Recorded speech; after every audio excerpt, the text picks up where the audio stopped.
গত ১৩ ডিসেম্বর ২০২৫ তারিখে সুদানের আবেই এলাকায় জাতিসংঘ শান্তিরক্ষা মিশনের একটি ঘাঁটিতে সংগঠিত বর্বরোচিত সন্ত্রাসী ড্রোন হামলায় শাহাদাত বরণকারী ৬ জন শান্তিরক্ষীর নামাজে জানাজা আজ ঢাকা সেনানিবাসস্থ কেন্দ্রীয় মসজিদে অনুষ্ঠিত হয়।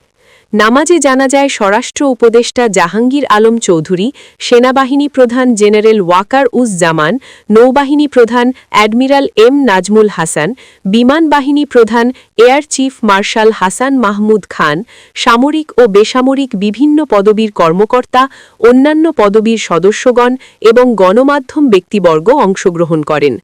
জানাজার পূর্বে শাহাদাত বরণকারী ব্যক্তিদের জীবন বৃত্তান্ত পাঠ করে শোনানো হয় এবং তাদের নিকট আত্মীয়গণ বক্তব্য রাখেন। এরপর জাতিসংঘ মহাসচিবের পক্ষে ইউনিসফা এর chief community liaison officer mister Boris Ephrem Choumavi বক্তব্য প্রদান করেন।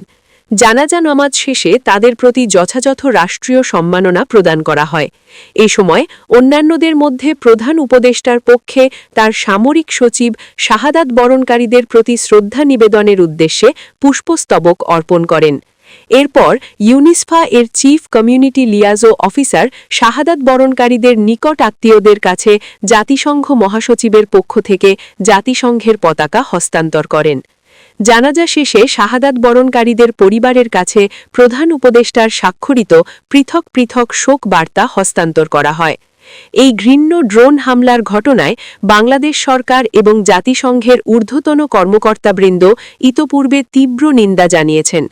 বাংলাদেশ সেনাবাহিনীর পক্ষ থেকে গভীর উদ্বেগ প্রকাশ করে জাতিসংঘ সদর দপ্তরে একটি আনুষ্ঠানিক প্রতিবাদপত্র প্রেরণ করা হয়েছে এবং ইউনিসফা সহ সকল মিশন এলাকায় যথাশীঘ্রই ড্রোন প্রতিরোধমূলক ব্যবস্থা গ্রহণের আহ্বান জানানো হয়েছে।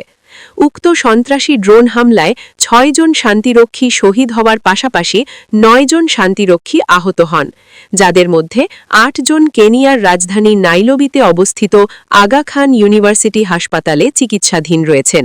বর্তমানে সকলেই শঙ্কামুক্ত রয়েছেন।